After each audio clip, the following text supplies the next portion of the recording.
चीकू और जादुई जूते माग। एक बार की बात है, एक छोटे से गांव में चीकू नाम का एक नन्हा खरगोश रहता था। चीकू बहुत चंचल और हंसमुख था, लेकिन उसे दौड़ में सबसे पीछे आने का डर था। हर साल जंगल में जानवरों की रेस होती थी और चीकू कभी जीत नहीं पाया।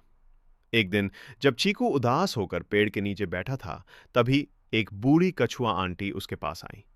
उन्होंने मुस्कुराकर कहा, डरो मत चीकू, कोशिश करने वालों की कभी हार नहीं होती। ये लो, मेरे पास तुम्हारे लिए जादुई जूते हैं। चीकू ने चमकते हुए नीले रंग के जूते पहने और महसूस किया कि उसके पैर पहले से ज्यादा हल्के हो गए हैं। वो खुशी से उछलने लगा और बोला, अब मैं जरूर दौड़ जीतूंगा। अगले दिन जंगल में रेस शुरू हुई। हाथी, बंदर, हिरन और चीकू सब तैयार खड़े थे।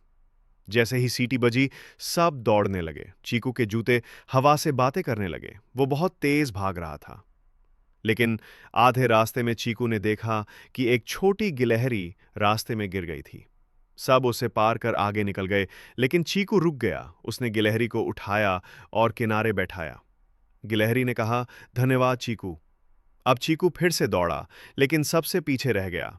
फिनिश लाइन पर जब सब जानवर पहुंचे, तो जज बोले, आज की रेस का असली विजेता है चीकू, क्योंकि जीत वही सबसे बड़ी होती है जिसमें दिल भी शामिल हो। सब जानवर चीकू की तारीफ करने लगे और चीकू मुस्कुराया। उसे बहुत समय पहले एक छोटे से गांव में एक नन्हा सा लड़का रहता था, जिसका नाम था गुड्डू। गुड्डू कद में छोटा था, पर उसके दिल में एक बड़ा सपना था। वो अंधेरे से डरना बंद करना चाहता था।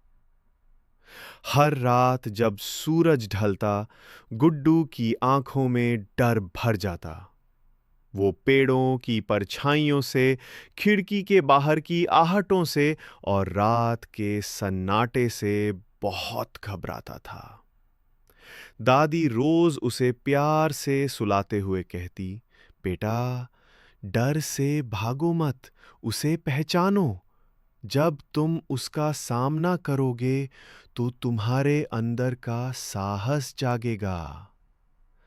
गुड्डू को दादी की बातें अच्छी लगती थीं, लेकिन जैसे ही कमरा अंधेरे में डूबता, उसका डर फिर से लौट आता।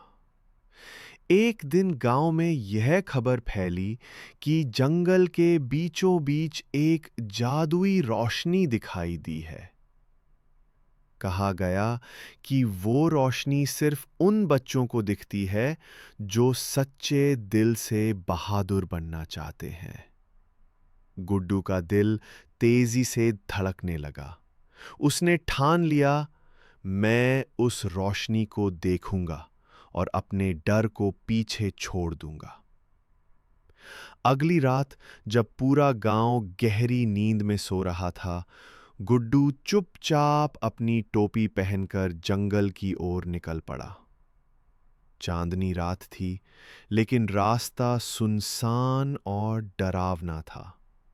पत्तों की सरसराहट, उल्लुओं की आवाजें और सूखी टहनियों की टूटने की टक टक, हर चीज डराने वाली थी।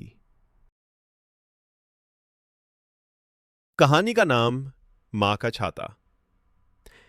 एक बार की बात है, एक छोटे से गांव में आरव नाम का एक नन्हा बच्चा अपनी मां के साथ रहता था। उसकी मां हर रोज खेत में काम करती थी और आरव स्कूल जाता था। एक दिन बारिश बहुत जोरों से होने लगी। स्कूल की छुट्टी हुई, लेकिन आरव के पास छाता नहीं था। वो स्कूल के दरवाजे पर खड़ा मां का इंतजार करने लगा। तभी दूर से एक जाना पहचाना चेहरा आता दिखा। वो उसकी मां थी, भीगती हुई, हाथ में एक पुराना सा छाता लिए। मां ने छाता आरव को पकड़ा दिया और खुद भीगती हुई मुस्कुरा दी। आरव बोला, मां, आप भीग जाएंगी।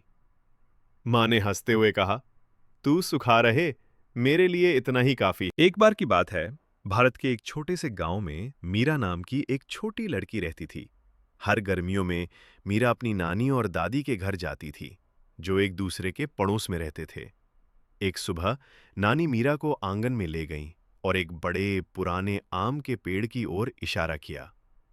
ये पेड़ बहुत खास है, नानी ने धीरे से कहा।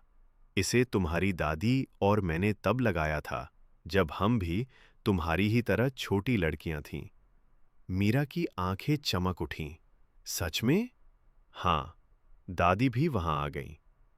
हम बहुत अच्छी दोस्त थीं, इससे पहले कि हम तुम्हारी नानी और दादी बने।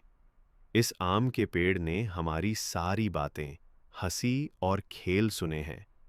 उस गर्मी में मीरा हर दिन उस पेड़ के नीचे खेलती।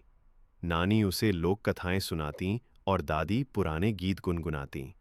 उन्होंने मिलकर आम का अचार बनाया और मीरा ने पेड़ पर चढ़कर सबसे मीठे आम तोड़ने भी सीख लिए।